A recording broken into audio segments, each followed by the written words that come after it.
PR's top pros talk, how to become an effective communications executive, featuring Dan Hunter, Senior Managing Director and Head of Financial Services for the Americas in the Strategic Communications Practice at FTI Consulting.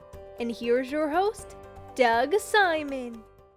I'm not going out on a limb to say that every year brings change, but 2023 seems like there's a lot more uncertainty than usual. So to help us sort of see what's ahead, we've got Dan Hunter. Dan, thanks so much for being with us. Pleasure. What do you see as some of the big changes that might be coming that will affect business in the coming year? I tend to think about communications in recent history in a series of phases. I think you had a certain phase leading up to the global financial crisis, the financial crisis itself, and the changes that happened as a result around that, around regulation and economics. And then we've had a very benign economic environment where everyone's been printing money like it's free, without consequence for some time. And that's created so much opportunity, so much investment, so many, an easy environment to succeed in.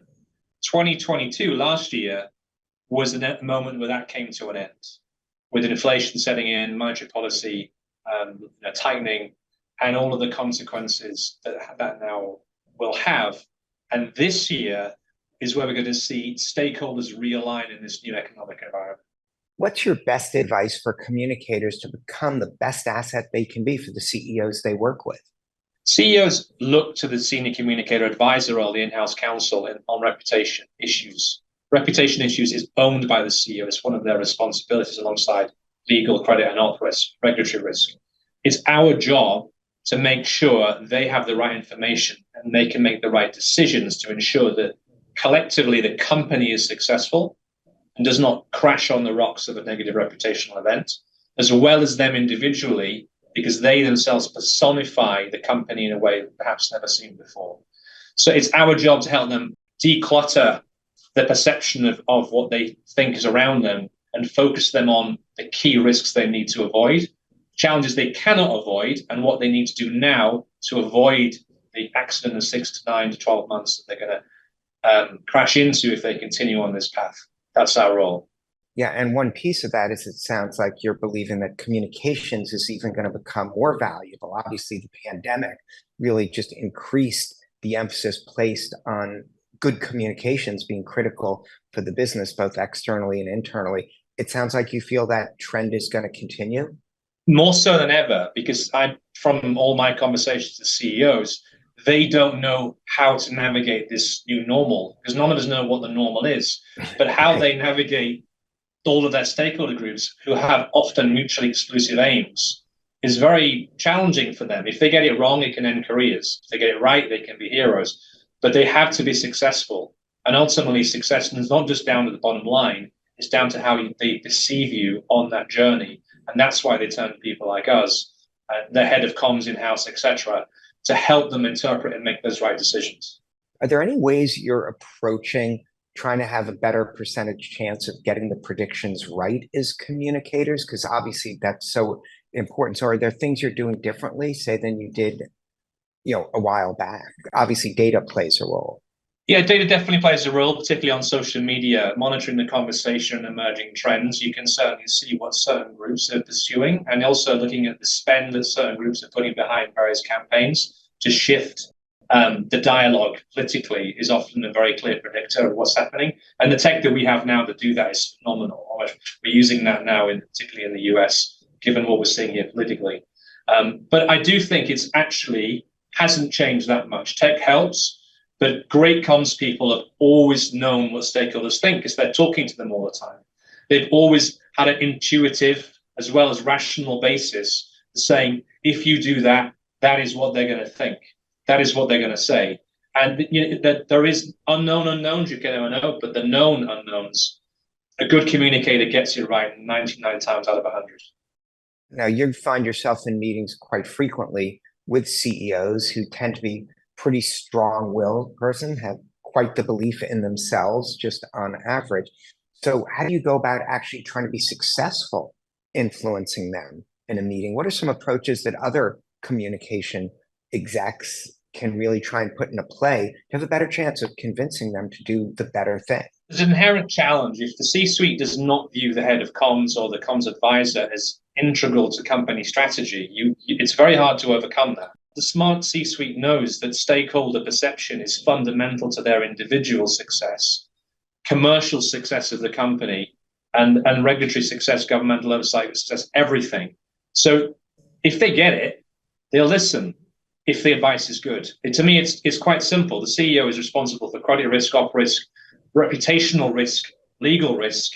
It's one of the risks that they actually own, and they have experts in law and reputation to advise them within it. They just have to hold those things in tension. And as long as the communicator is able to articulate what their view is, why they think things are going to happen, C-suite listens. And thought leadership seems to be a growing part of the C-suite role. It's critical. I just saw Edelman put out a report where they're talking about the value of thought leadership, how it's becoming increasingly important, especially in the business to business space. What to you makes a successful thought leadership campaign? Ultimately, thought leadership is sharing a thought that changed other people's thinking. So something that influences the way other people see things and the way they act, ultimately. I think in 2023, that's a harder thing to get right because the alignment of stakeholders around various themes has changed. It's no longer homogenous. There's more divergence. And the CEOs that I'm speaking to need advice. They don't quite know what to do. They want to de-risk their thought leadership platforms and turn it more into straightforward commercial execution, B2B issues, rather than social issues or big grand ideas, because the consequences of getting that wrong or feeling your way through the unknown can be significant. Yeah, it's interesting that you mentioned de-risk. That's come up a number of times in this conversation.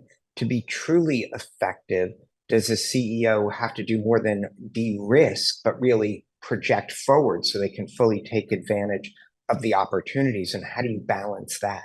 So it depends on the CEO. It depends on the stakeholder response. So if a CEO wants to lean forward and extend their own individual view that clashes with the views of the corporate or the board or the investors, they will ultimately come unstuck in that situation.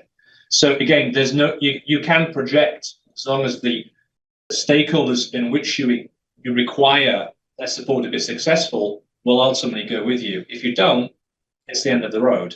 And that's why people are less, I think this year, are less confident that they can push the envelope. They need to sort of let things settle, and then they're going to work out what they're going to do and how they're going to go forward with that thought leadership, whatever it may be. One thing we're seeing as a trend, have been involved in some projects ourselves, is doing events within the metaverse. Do you see the metaverse? Is that something that increasingly companies, brands are going to become part of, whether it's for their B2B communications or even B2C? Yeah, I do. I think in metaverse, has some way to go to make that an effective interaction. At the moment, it's kind of a novelty, but over time, as technology evolves and develops, I would expect to see far more corporate events, communication events happening within the metaverse. I've certainly done a few myself. I've encouraged CEOs to do it. Not everyone has taken my advice on that level. They kind of think, I have no legs. What do I do? It's a weird experience. But yeah, over time, I think it will definitely increase. Great. Any final thoughts before we wrap up on this interesting conversation? I know there are challenges ahead, but are you confident about 2023 and what it'll mean for business? I actually am quite confident. I mean, particularly for America, I think that it's not a homogenous view around the world. I think America has navigated these challenges pretty well economically. And this country is going to get through the challenges this year as well.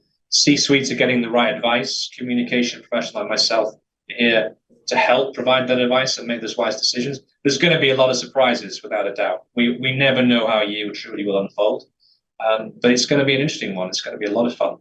It's no surprise that you provided such terrific insights, especially about the communicator's important relationship with the CEO.